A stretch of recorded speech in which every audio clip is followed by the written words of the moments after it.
Welcome, everyone. So glad you're here. As students of the Kundalini Tantra teacher training, we're about to dive into something really foundational, a practice that's, well, just incredibly powerful, rebirthing breathwork.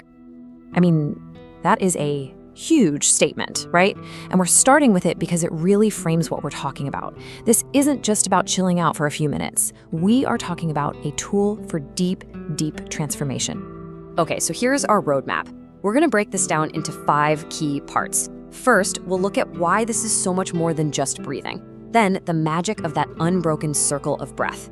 We'll clear up a big misconception about relaxed versus intense breathing. Then we'll get into what the inner journey actually looks like. And finally, we'll talk about the real goal here, communion and integration. All right, let's get right into it.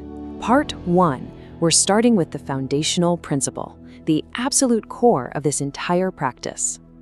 And here it is, conscious connected breathing. You know, it's so simple, it's almost deceptive. It's just breathing without any pause between the inhale and the exhale. That's it. You create this unbroken circle. But that little detail, that absence of a pause, that's the key. That's the thing that unlocks everything. Okay, so that naturally leads to the big question, right? Why? Why is this one little rule, no pauses, so incredibly important? What's the big deal? This is where it gets really fascinating. Think about your normal breath. There's that little pause at the top of the inhale and at the bottom of the exhale. Those pauses are like little ledges, little resting spots for your everyday chattering mind. It's where the ego can kind of hang on. But with connected breathing, you take those ledges away. The breath becomes this continuous rolling wave. And with nowhere to hold on, that familiar sense of self, that thinking mind, just gets gently washed away. It allows something much deeper to come through. Now, this next part is super important, especially for you as future teachers. There's a huge misconception out there about what rebirthing is supposed to feel like. So, should you be breathing fast or slow? I bet a lot of you have seen or maybe even done breathwork sessions that are super intense, right? Really fast, almost forceful breathing. But is that actually the point? Is that the original way? Okay, this chart really lays it out. On one side, you have this catharsis model. It's fast, it's intense, and yeah, it creates really dramatic, obvious results. The person feels like, whoa, something is happening, and a lot of modern trainings push this. But Leonard, the guy who founded this, he was all about the other side, a relaxed, gentle, comfortable breath. The goal for him wasn't a dramatic show, it was healing, it was communion, it was expansion. It's about surrender, not force.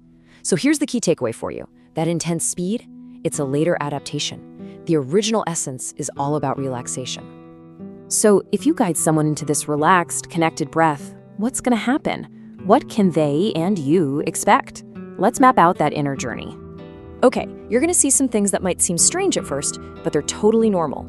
Things like tetany, that's cramping in the hands, feet, or face. That's just energy moving through old blocks. You might see the body start to move in these gentle wave-like motions. That's the body's own intelligence waking up. People can feel profoundly sleepy. It's actually a deep altered state or have spontaneous emotional releases, even visions. These are all signs that it's working. And this is exactly why having a guide is so recommended. What happens a lot is that you go so deep into this altered state that you actually forget to keep the breath connected. You just drift off. The guide's job, your job, is to be the anchor. You're there to just gently remind them, keep breathing, so they feel safe enough to completely let go and surrender to the process. So, we've talked about the what and the how. Now let's get to the real heart of it, the why. What is the ultimate destination of this journey? Because it's so much more than just releasing stuff.